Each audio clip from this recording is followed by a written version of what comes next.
கடவுள் அருள் டிவி நேயர்களுக்கு சக்தி ஜோதிட குழுவின் சார்பாக பணிவான நமஸ்காரங்கள். சக்தி ஜோதிட குழுவின் சார்பாக அஸ்ட்ரோ KS ஐயங்கார் ஆகிய நானும் ஐயா ஹரிஹர சர்மா அவர்களும் சேர்ந்து வருட பலன் எப்படி இருக்குது அப்படின்றத பார்க்கலாம். அதாவது பராபவ வருஷம் அப்படின்றது தமிழ் வருஷத்தின் 40வது வருஷம். இந்த தமிழ் வருஷத்தின் 40வது வருஷத்தில் பிறக்கும் பொழுது, அதாவது 14/4/2026 14/4/2027 வரையில் உண்டான பலன்களை பற்றி ஐயா ஹரிஹர சர்மாவை நம்ம கேட்போம். இந்த வருஷம் பிறக்கக்கூடிய நாள் அப்படின்றதே செவ்வாய்க்கிழமையில் பிறக்குது. மிக பரம பவித்திரமான நாள். அதோட இன்னொரு விசேஷம் என்ன தெரியுமா? ராகுவோடைய நட்சத்திரமான சதய நட்சத்திரத்தில் பிறக்குது. அதோட இன்னொரு விசேஷம் என்ன தெரியுமா? ராகு கேதுவின் பிடியில் அனைத்து கிரகங்களும், அதாகப்பட்டது மெல்ல செல்லும் கிரகங்கள், விரைவாக செல்லும் கிரகங்கள் அத்தனையும் உள்ளார மாட்டிக்கிச்சு. அப்போ இந்த வருஷம் பொறுத்தளவுக்கு இந்த வருஷத்தை ஒரு உதாரணம் சொல்லலாம். ராகு கேதுவின் பிடியில் அனைத்து கிரகங்களும் மாட்டினாக்க கால சர்ப தோஷம் தோட இந்த வருஷம் பிறக்குது. நம்ம என்ன பண்ணுவோம்? ராகு அப்படின்னாலே பிரம்மாண்டம் பிரம்மாண்டம் பிரம்மாண்டம். அப்போ இப்படி ஏற்பட்ட பிரம்மாண்டமான நிகழ்வுகள் எல்லாம் நிகழுமா? கண்டிப்பாக நிகழும். இந்த காலகட்டங்களில் நிலங்கள் விலை உயரக்கூடிய வாய்ப்புகள் உண்டு.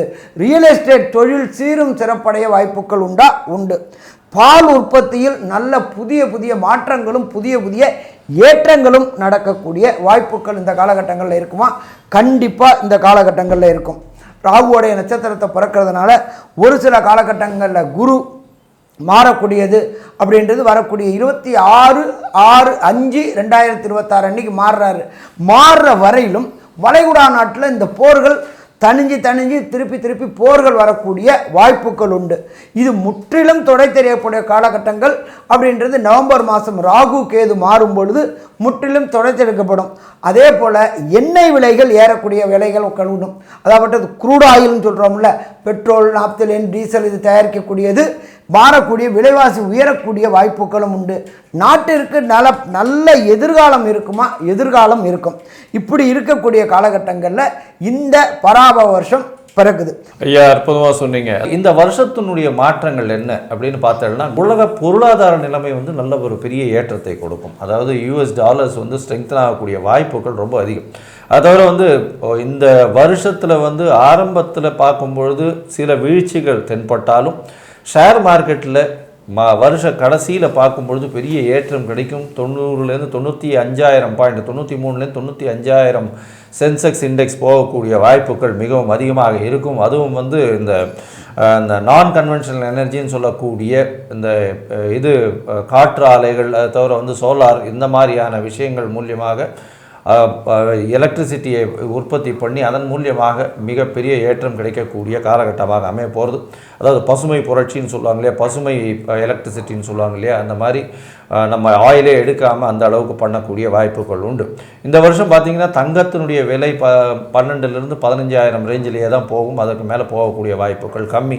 அது தவிர சில்வரினுடைய வேல்யூ கிட்டத்தட்ட 380லேருந்து 400 ரூபாய் 1 கிராம் வரக்கூடிய, அதாவது 4 லட்சம் ரூபாய் வரலும் வரக்கூடிய வாய்ப்புகள் உண்டு. ஏற்கனவே நாங்கள் போன இதுலேயே சொல்லியிருந்தோம். அதாவது மாசி மாதத்துலேயே சில்வர்னுடைய விலை ஏறும் அப்படின்னு சொல்லியிருந்தோம் போன வருஷத்துலேயே. அதே மாதிரியே 400 ரூபா வரலும் டச் ஆச்சு. இந்த வாட்டியும் சொல்கிறோம், திருப்பியும் 400 ரூபா வரலும் டச் ஆகி திருப்பி இறங்கக்கூடிய வாய்ப்புகள் மிகவும் அதிகமாக இருக்கும். இந்த வருஷம் பார்த்தலையானால் நிச்சயமாக பெண்களுக்கு சற்று பின்னடைவு இருக்கக்கூடிய வாய்ப்புகள் நிச்சயமாக இருக்கும். ஏன்னா சுக்கிரன் சூரியனோடு சேர்ந்து இருக்கிறதுனால ராஜாவின் ஆளுமை மிகவும் அதிகமாக இருக்கக்கூடிய வாய்ப்புகள் மிகவும் அதிகம். மே மாதத்திற்கு அப்புறம் பார்த்தீர்களேனால் போராட்டங்கள் எல்லாமே குறையக்கூடிய வாய்ப்புகள் உண்டு. ஏன்னா சனியை குரு பகவான் பார்க்கறதுனால போராட்டங்கள் கம்மியாகும். மே மாதம் வரலும் சனி செவ்வாயினுடைய சேர்ப்பு இருக்கிறதுனால 2026 மே மாதம் வரலும் பார்த்தீங்கன்னா சனி செவ்வாயினுடைய சேர்ப்பு இருக்கிறதுனால போர் அபாயங்கள் அதிகமாக தென்படக்கூடிய காலகட்டமாகவே அமைய போகிறது. அதனால் மொத்தத்தில் பார்க்கும்பொழுது பொருளாதாரத்தில் இந்திய பொருளாதாரம் நல்ல ஒரு ஏற்றம் இருக்கும். சேஃப் டெஸ்டினேஷன் சொல்லக்கூடிய அளவு இருக்கும். படிக்கக்கூடிய மாணவர்களுக்கு சிறு தடங்களை தாண்டி போக வேண்டிய கட்டாயம் இருக்கும். அதிகமாக படிப்புக்கு செலவு பண்ண வேண்டிய கட்டாயம் வரக்கூடிய வாய்ப்பு. புழக்கம் கொஞ்சம் அதிகமாக இருக்கக்கூடிய காலகட்டமாக அமைப்படுது. ஏன்னா குரு வந்து உச்சம் பெறுறதுனால பணப்புழக்கம் கொஞ்சம் பெட்டராகவே இருக்கும், கவலைப்பட தேவையில்லை. இந்த வருஷம் பார்த்தீங்கன்னா மழையும் மிதமான மழையாக இருக்கும். அது தவிர வந்து உங்களுக்கு சில இடத்துல வெள்ளம் வரும், தேவையற்ற உயிரிழப்புகள், இந்த ட்ரெயின் அந்த மாதிரியான சம்பந்தப்பட்ட நெருப்பு சம்பந்தமாக உயிரிழப்புகள் இந்த வருஷம் வரக்கூடிய வாய்ப்புகள் நிச்சயமாக உண்டு. சரி, இந்த வருஷம் ஒரு ராசியாக மேஷம் முதல் மீனம் வரை என்னென்ன மாற்றங்கள் வரும் அப்படின்றத வந்து இப்போ ஒன்றொன்னா பார்க்கலாம். மிதுன ராசி நேயர்களே, மிருகசீரிஷம், திருவாதிரை, புனர்பூசம் இந்த 3 நட்சத்திரம் 9 பாதங்களை கொண்ட ராசி. மிதுன ராசிக்காரர்களுக்கு ஏற்றமான காலம். எப்போ ஏற்றமான காலம்? கிட்டத்தட்ட அவங்க வந்து ஒரு 4-5 வருஷமாக படாத பாடுபட்டு இப்போ தான் வந்து அவளுக்கு 10ஆம் இடத்துல சனி பகவானும் வந்து ஓரளவுக்கு செட்டில் ஆகியிருக்காங்க. வேலையில் சில தடங்கல்கள் இருந்து அதெல்லாம் மாறி இப்போ தான் வந்திருக்காங்க. மிதுன ராசிக்காரர்களை பொறுத்தவரையிலும் ராசியில் குரு பகவான் இருக்கிறது கொஞ்சம் மனசில் கிளேசத்தை உண்டு பண்ணும், எந்த ஒரு விஷயத்தையும் முடிவு பண்ண முடியாத காலகட்டமாக அமையும். இந்த காலகட்டத்தில் பார்த்தீங்கன்னா உங்களுக்கு மே மாதத்திற்கு மேலே குரு மாறினதுக்கப்புறம் மிகப்பெரிய குதூகலம் இருக்கக்கூடிய வாய்ப்பு, உடல் நலத்தில் நல்ல ஒரு ஏற்றம் இருக்கும். உங்களுடைய ராசிக்கு பார்த்தீங்கன்னா மே மாதத்துக்குள்ளே திருமணத்துக்கு பார்த்து கொண்டு இருப்பவர்களுக்கு கண்டிப்பாக திருமண பாக்கியம் அமையும். அது தவிர குழந்தை பிராப்தி ஏற்படக்கூடிய வாய்ப்பு நிச்சயமாக இருக்கும். மனசில் வந்து சில பயம் இருந்துகிட்டே இருக்கும். ஏன்னா ராசியிலேயே குரு பகவான் இருக்கிறதுனால ஏதாவது தப்பாயிடுமோ அப்படி இப்படின்னு மனசில் பயந்துக்கிட்டே இருப்பீங்க. ஒரு தீர்க்கமான முடிவு எடுத்தாலும் சில நேரங்களில் அந்த முடிவை எடுக்கிறதுக்கு டைம் ஆகும். 2ஆம் இடத்துல குரு வரார் உங்களுக்கு. இந்த வருஷத்தில் பார்த்தீங்கன்னா வருஷ கிரகம்னு சொல்லக்கூடிய குரு பகவான் உங்களுடைய ராசிக்கு 2ஆம் இடத்துல போகிறது பெரிய விசேஷம்.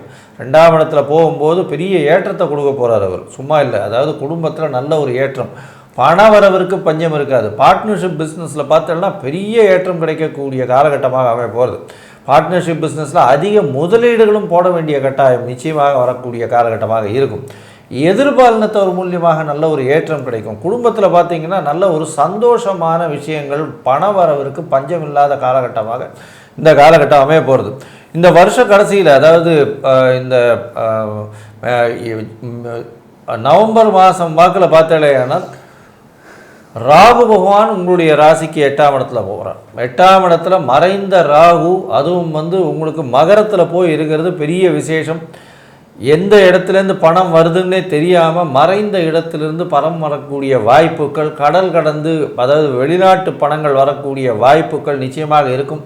வெளிநாடு, வெளியூர், வெளிமாநிலம் சென்று வரக்கூடிய பாக்கியங்கள் இந்த காலகட்டத்தில் இருக்கும். இருந்தாலும் 2ஆம் இடத்துல இருக்கக்கூடிய கேது பேச்சில் சற்று பிரச்சனையை கிளப்புவார். நீங்கள் பேசுகிறது வந்து தவறாக புரிந்து கொள்ளப்படும். அதனால் கொஞ்சம் ஜாகிரதையாக பேச, ரொம்ப கம்மியாக பேசுகிறது ரொம்பவுமே நல்லது. சரி, இந்த வருஷத்தில் பார்த்தாலேயானால் சனி உங்களுடைய ராசிக்கு 10ஆம் இடத்துல வந்துட்டார். ஏற்கனவே பங்குனி மாதம் விஸ்வாவச வருஷத்திலே வந்துட்டார் அவர். அந்த சனியினுடைய 10ஆம் இடத்துல இருக்கக்கூடிய விளைவுகள் என்ன, குருவின் பார்வை சனி மேலே விழறது என்ன ஒரு ஏற்றத்தை கொடுக்கும் அப்படின்றத நம்ம ஐயா கிட்ட கேட்போம். ஐயா நல்லா அற்புதமாக சொன்னீங்க. எப்பொழுதுமே ஜோதிட சாஸ்திரத்தில் சொல்லியிருக்கிறது ஜென்மகுரு வனத்திலே, அதாகப்பட்டது இடமாற்றங்கள் கிடைக்கக்கூடிய வாய்ப்புகள் உண்டு. உத்தியோகத்தில் சில தடுமாற்றங்கள் இருக்கக்கூடிய வாய்ப்புகள் உண்டு. அது நீண்ட நாள் இருக்குமா அப்படின்னா நீண்ட நாள் இருக்காது. இந்த வருஷம் பிறந்ததுலேருந்து 26/5/2026 வரையிலும் தான் அது தடுமாற்றமான நிலை இருக்கும். உத்தியோகத்தில் எப்போதுமே ஜென்மகுரு வரும் பொழுது ஒரு பயம் கலந்த பதட்டம் வரும். உங்களுக்கும் உங்களுடைய மேலதிகாரிக்கும் டிஃப்ரெண்ட் ஆஃப் ஒப்பீனியன் வரக்கூடிய வாய்ப்புகள் உண்டு. ஒரு சில பேருக்கு இந்த ஜென்மகுரு நடக்கும்போது உத்தியோகம் பாதிக்கப்படக்கூடிய வாய்ப்புகளும் உண்டு. இது நான் என்னுடைய அனுபவத்திலேயே நிறையா பார்த்துருக்கேன். ஜென்மகுருவில் என்ன ஒரே ஒரு ஆறுதல் அப்படின்னாக்க 10ஆம் இடத்தில் ஒரு பாபகிரகம் இருக்கணும் அப்படின்னு இருக்கிறாங்க. பாபகிரகமான சனி பகவான் அங்கே இருக்கிறாரு. அது ஒன்றே ஒன்று ஆறுதல். தொழில் செய்யக்கூடியவங்களுக்கு தொழில் ஸ்தானாதிபதியான சனி பகவானே அங்கே இருக்கிறது ரொம்ப ரொம்ப சிறப்பு.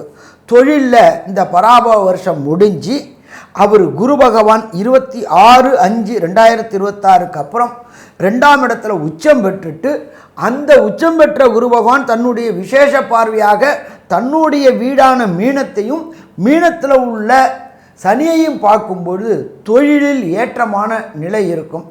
எதிர்பாராத இடத்துலேருந்து பணவரவு வரக்கூடிய வாய்ப்புகள் உண்டு.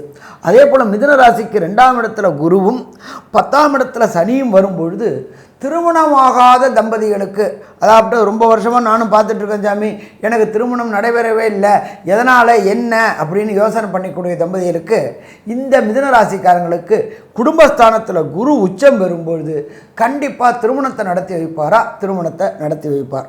சரி, இதை தவிர புத்திரக்காரனான குருவும் நல்ல நிலையில் இருக்கிறதுனால நீண்ட நாட்களாக திருமணமாகி வம்சம் விருத்தி என்கின்ற குழந்தை பாக்கியம் கிடைக்காதவங்களுக்கு இந்த பராப வருஷம் குழந்தை பாக்கியம் கிடைக்கக்கூடிய வாய்ப்புகள் உண்டு. என்ன ஒன்று 11ஆம் மாதத்துக்கு அப்புறம் ராகுவும் கேதுவும் மாறுறதுனால 2ஆம் இடமான குடும்பஸ்தானத்தில் கேது வர்றதுனால வாக்குகள், சொன்ன வாக்கை காப்பாற்ற முடியாத தன்மைகள் இருக்கும். அப்போ கொடுத்த வாக்கை காப்பாற்ற முடியல அப்படின்றது நமக்கு தெரிஞ்சிருச்சு. அப்போ prevention is better then cure. அப்போ மிதுனராசி என்பர்களை பொறுத்தளவுக்கு வரக்கூடிய 11ஆம் மாதத்துக்கு அப்புறம் யாருக்கும் வாக்குறுதி கொடுக்கறத தவிர்க்கணும். ஆனால் ஒன்று இப்படி பார்த்தோம்னாக்கா ஒரு 7 மாதம் போயிடுச்சு, பராப வருஷம் போயிடுச்சு. அந்த பக்கம் பார்த்தோம்னா இன்னொரு 5 மாதம். அப்போ அந்த 5 மாதங்களும் ரொம்ப எச்சரிக்கையாக இருந்தால் பிரச்சனைகளை தவிர்க்கலாமா? பிரச்சனைகளை தவிர்க்கலாம். சரி, அடுத்தது பார்த்தோம்னாக்க அஷ்டமத்தில் ராகு. அஷ்டமத்தில் ராகு வர்றது நல்லதா? மிக மிக மிக நல்லது. அப்போ இந்த காலகட்டங்கள் இந்த மிதுன ராசி என்பவர்களுக்கு ஏற்றமாக இருக்குமா? ஏற்றமாகவே இருக்கும். சரி, நமக்கு இந்த மிதுன ராசியை சேர்ந்த நண்பர்களுக்கு இந்த வருஷம் ஃபுல்லாக எந்த தெய்வத்தை வணங்கலாம் அப்படின்னு பார்த்தாக்க, எம்பெருமான் திருப்பதியில் உள்ள வேங்கடமுடையான வணங்குறது சிறப்பாக இருக்குமா? சிறப்பாக இருக்கும். அதுவும் இந்த வழிமுறை சொல்கிறேன், அதுபடி பண்ணி பாருங்கள், கண்டிப்பாக வெற்றி கிடைக்கும். ஃபஸ்ட்டு கீழே உள்ள திருச்சானூரில் உள்ள பத்மாவதி தாயாரை வணங்குங்க. அதுக்கு அடுத்தது கீழே திருப்பதியில் உள்ள கோவிந்தராஜ பெருமாளை கும்பிடுங்க. கும்பிட்டு முடிச்சுட்டு மேலே திருப்பதிக்கு போங்க.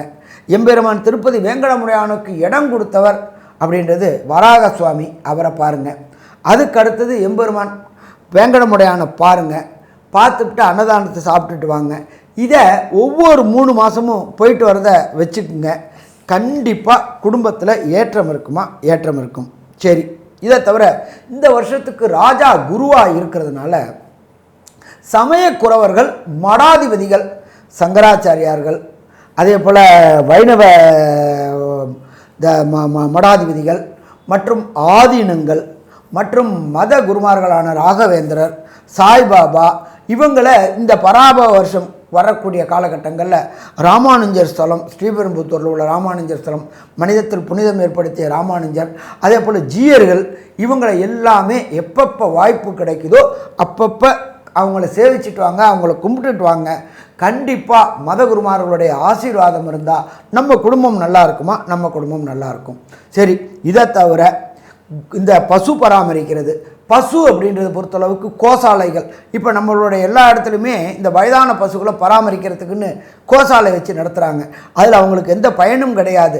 ஆனாலும் கோவை ரட்சிச்சோம்னாக்க நம்ம குடும்பம் நல்லா இருக்குமா? குடும்பம் நல்லா இருக்கும். அதனால் இந்த பராப வருஷம் தொடங்கக்கூடிய காலகட்டங்கள்லேருந்து பராப வருஷம் முடியக்கூடிய காலகட்டங்களுக்கு ஒவ்வொரு மாதமும் பசுக்களுக்கு உண்டான அகத்திக்கீரை மற்றும் புல், வைக்கோல் இதை வாங்கிறதுக்கு அந்த பசு பராமரிக்கிறவங்களுக்கு உங்களால் என்ன முடிஞ்சதோ வாங்கி கொடுங்க. அப்போ கோவை நாம் ரட்சித்தோம் அப்படின்னாக்க கோல சகல தேவதைகளும் வாசம் செய்கிறாங்க. கோவை ரட்சிக்கும் போது நம்ம குடும்பம் நல்லா இருக்குமா? நம்ம குடும்பம் நல்லா இருக்கும். அதுக்கு அடுத்தது வேதத்தை ரட்சிக்கணும். வேதம் அப்படின்றத பொறுத்தளவுக்கு ஜோதிஷ சாஸ்திரத்தில் ஒரு அங்கம் அப்படின்றது வேதத்தில் அந்த வேதத்தை நாம் ரட்சிக்கணும். அப்போ அந்த வேதம் படிக்கக்கூடிய மாணவர்களுக்கு, வேத பாடசாலை இருக்கக்கூடியவங்களுக்கு, அந்த வேத பாடசாலை நடத்துகிறவங்களுக்கு உங்களால் முடிஞ்ச ப்ரொவிஷன் இந்த பராப வருஷம் தொடங்கிறதுலேருந்து பராப வருஷம் முடியக்கூடிய காலகட்டங்களில் அது 50,000 இருக்கட்டும், 500,000 இருக்கட்டும், உங்களால் என்ன ப்ரொவிஷன் வாங்கி கொடுக்க முடியுமோ கண்டிப்பாக வாங்கி கொடுங்க. வாய் வாழ்த்தாவிட்டாலும் வயிறு வாழ்த்தும். வேதத்தை நாம் ரட்சித்தோம் அப்படின்னாக்க வேதம் நம்மளை கண்டிப்பாக ரட்சிக்குமா? ரட்சிக்கும். அப்போ இந்த 3 காரியங்களையும் தொடர்ந்து செஞ்சுக்கிட்டு வாங்க. மத குருமார்கள்ட்ட ஆசீர்வாதம் வாங்கிட்டு வாங்க. திருப்பதி வேங்கடமுடையான சேவிச்சுட்டு வாங்க. கோவுக்கு அகத்திக்கீரை, புல், வைக்கோல் வாங்கி கொடுங்க. வேத பாடசாலைகளுக்கு பயிலக்கூடிய வேத பாடிய மாணவர்களுக்கு ப்ரொவிஷன்ஸ் வாங்கி கொடுங்க. இது எல்லாம் நடக்கும்போது நம்மளுடைய பிரச்சனைகள் அத்தனையும் சூரியனை கண்டவிட்டு எப்படி பனி விலகுதோ அதே மாதிரி விலகுமா? விலகும். சரி, இந்த மிதுன ராசி என்பவர்களுக்கு பராப வருஷம் எப்படி இருக்கும் அப்படின்றத கன்க்ளூஷனாக நம்மளோட அஸ்ட்ரோ கேஎஸ் ஐயங்கார் அவங்க சொல்லுவாங்க. ஐயா, அற்புதமாக சொன்னீங்க. மிதுன ராசியை பொறுத்தவரையிலும் திருமணமாகக்கூடிய வாய்ப்பு, குழந்தை பிராப்தி உண்டு, வெளிநாட்டில் போய் படிக்கக்கூடிய காலகட்டமாக அமைய போகிறது. குரு மாற்றத்திற்கு பிறகு குடும்பத்தில் நல்ல குதூகலம் இருக்கும். பண வருமானத்திற்கு கம்மி இருக்காது, பணம் மிக அதிகமாக வரக்கூடிய வாய்ப்பு. தொழிலில் மிகப்பெரிய முன்னேற்றம் இருக்கும், தொழிலில் பெரிய ஏற்றம் இருக்கக்கூடிய காலகட்டமாக இருக்கும். வெளிநாடு வெளியூர் போயிட்டு வரக்கூடிய காலகட்டம் இந்த காலகட்டத்தில் அமைய போகிறது. வெளிநாட்டில் வந்து ஷார்ட் ட்ரிப் போயிட்டு வரக்கூடிய பாக்கியங்கள் இந்த வருஷத்தில், இந்த பராபவ வருஷத்தில் அமைய போகிறது. படிக்கக்கூடிய மாணவர்கள் போட்டித் தேர்வில் நல்ல ஒரு ஏற்றத்தை கிடைக்கும். போட்டித் தேர்வில் நல்ல ஒரு வெற்றி பெறக்கூடிய வாய்ப்புகள் நிச்சயமாக இருக்கும். வெளிநாட்டுக்கு போய் படிக்கக்கூடிய காலேஜஸ் நிச்சயமாக நல்ல ஒரு ஏற்றத்தை கொடுக்கக்கூடிய வாய்ப்புகள் நிச்சயமாக இருக்கும். அது தவிர பார்த்தாலேயானால் தொழில் ஸ்தானத்தில் 10ஆம் இடத்தில் ஒரு பாவியாவது இருக்கணும்ன்றது ஜோதிட சாஸ்திரம். 10ஆம் இடத்துல பார்த்தாலேயானால் சனி பகவானே இருக்கார். கர்மகாரகனே போய் கர்மஸ்தானத்தில் போய் உட்கார்றது பெரிய ஏற்றத்தை கொடுக்கும். தொழிலில் வந்து மிகப்பெரிய மாறுதல்களை செய்வீங்க, நல்ல ஒரு ஏற்றத்தை கொடுக்கக்கூடிய காலகட்டமாக அமையும்.